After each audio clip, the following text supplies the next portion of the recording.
दोस्तों, कैसे आप सभी। उम्मीद है सभी लोग अच्छे होंगे। चलिए दोस्तों, आज की क्लास को स्टार्ट करते हैं। टॉप 25 प्रश्न करते हैं जो कि आपके वीडियो एग्जाम के लिए आज की जो क्लास होगी। तो दोस्तों, वीडियो में अंत तक जरूर बने रहेगा। महत्वपूर्ण प्रश्न लेकर आज उपस्थित हो चुका हूं। तो चलिए, पहला प्रश्न आपसे पूछा गया है, पाटलीग्राम जो परवर्ती काल में सुप्रसिद्ध पाटलिपुत्र बन गया का प्रारंभ में दुर्गीकरण कराया था, किसने कराया था। तो दुर्गीकरण का जो है किसने कराया था, तो आपके अजातशत्रु ने कराया था। ऑप्शन सी इसका बिल्कुल करेक्ट आंसर है। संविधान के किस संशोधन ने लोकसभा के सदस्यों की संख्या 525 से बढ़ाकर 545 कर दी। किस संविधान संशोधन के द्वारा कर दी गई थी, तो ये आपका 31वें संशोधन के द्वारा कर दी गई थी। ऑप्शन ए इसका बिल्कुल करेक्ट आंसर है।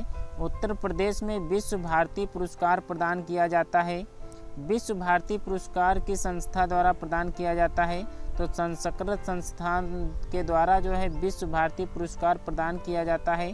तो प्रश्न 3 का जवाब जो होगा ऑप्शन नंबर सी होगा। 4, हृदय की धड़कन नियंत्रण करने के लिए निम्न में से कौन सा खनिज आवश्यक होता है। तो धड़कन नियंत्रित करने के लिए कौन सा खनिज आवश्यक होता है, तो पोटेशियम होता है।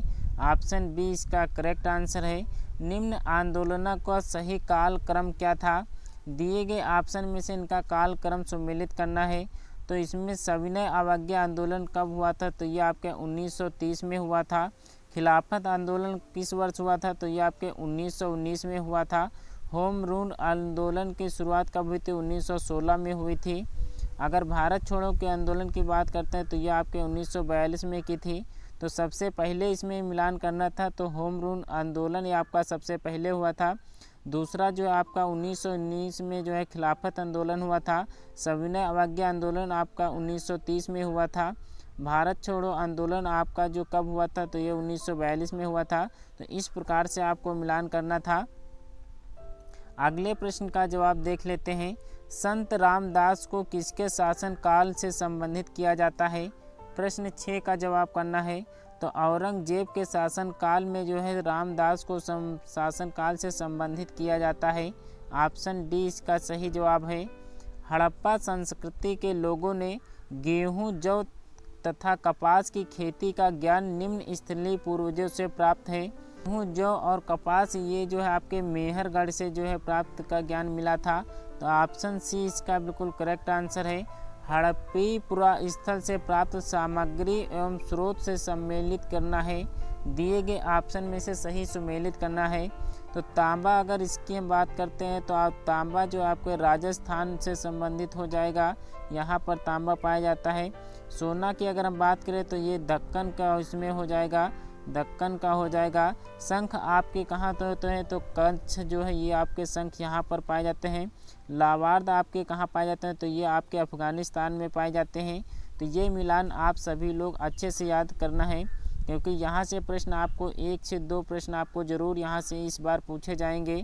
भारत में पूरा पाषाणिक उपकरण का सर्वप्रथम कहाँ मिले थे, ये आपको बताना है। तो भारत में पूरा पाषाणिक उपकरण जो है सर्वप्रथम कहाँ मिले थे, तो वो आपके कुरनूल में मिले थे। ऑप्शन बी इसका सही जवाब है। अगला प्रश्न, निम्नलिखित में से प्रमुख नदियाँ एवं उनकी सहायक नदियों का मिलान करना है। दिए गए नदियों में से उनकी सहायक नदी का मिलान करना है। तीस्ता किसकी सहायक नदी है, तो ये आपके ब्रह्मपुत्र नदी की है। तीस्ता आपकी ब्रह्मपुत्र नदी की है। यमुना की अगर बात करें तो ये आपकी गंगा की सहायक नदी है। रूसली की अगर हम बात करें तो वैगई की है, वैगई की ये आपकी रूसली है।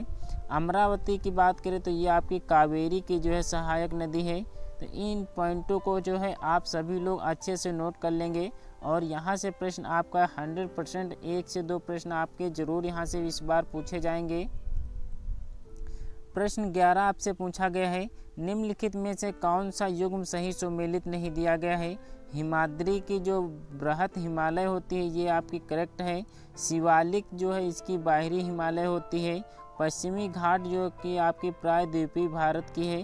गोंडवाना भूमि इसकी लघु हिमालय नहीं होती है। तो ऑप्शन डी इसका बिल्कुल करेक्ट आंसर है।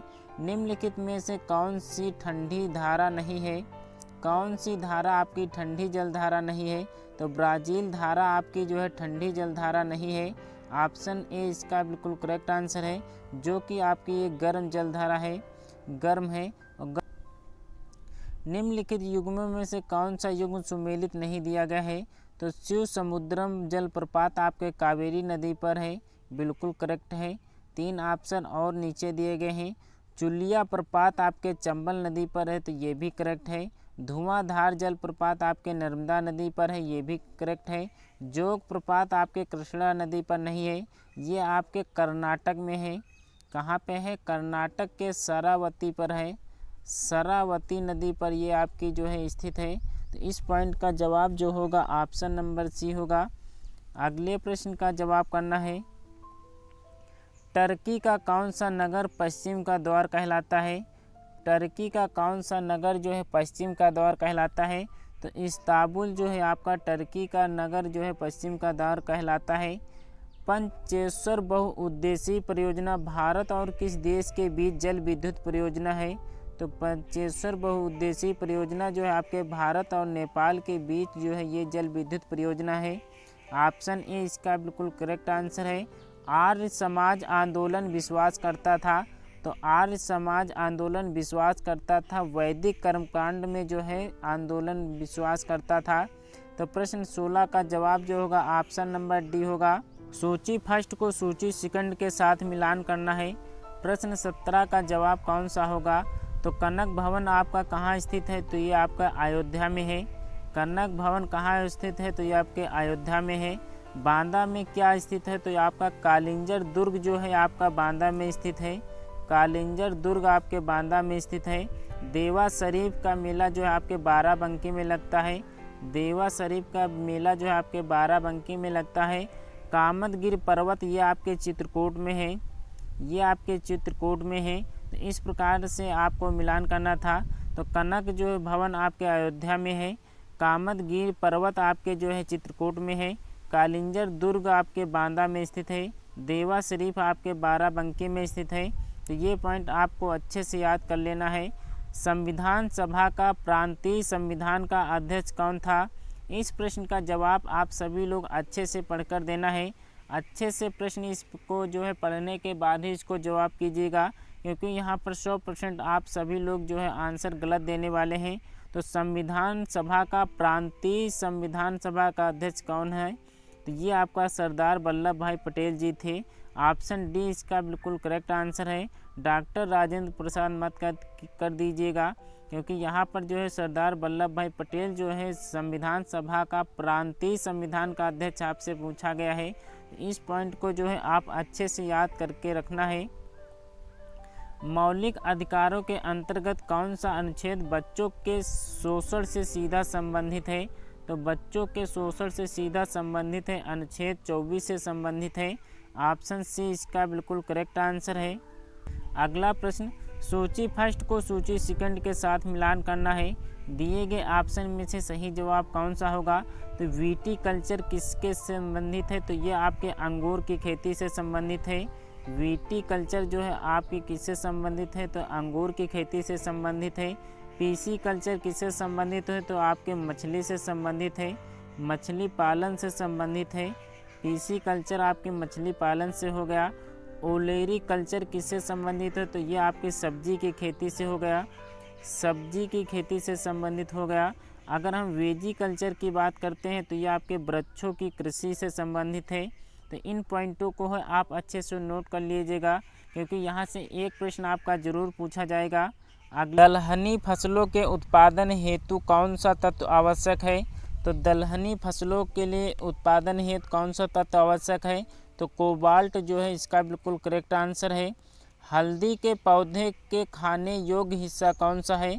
तो हल्दी के पौधे का खाने योग्य हिस्सा जो है वो आपका प्रकंद है। ऑप्शन बी इसका बिल्कुल करेक्ट आंसर है। पत्तियों में निम्नलिखित में से कौन सा तत्व पाया जाता है? तो पत्तियों में जो है आपका तत्व पाया जाता है मैग्नीशियम तत्व पाया जाता है। ऑप्शन बी इसका सही जवाब है।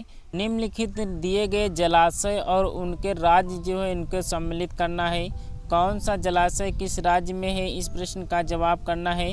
तो राणा प्रताप सागर जो है आपका जलाशय कहाँ है? तो ये आपके राजस्थान में है, ये आपके राजस्थान में है। गांधी सागर जलाशय आपके कहाँ पर है? तो ये आपके मध्य प्रदेश में है, मध्य प्रदेश में है। भवानी सागर ये कहाँ है आपका? तो ये आपका तमिलनाडु में है। भद्रा जो है आपके कर्नाटक में है। तो इन पॉइंटों को जो है आपको मिलान करना था, तो ये पॉइंट जो है आप सभी को अच्छे से नोट कर लेना है।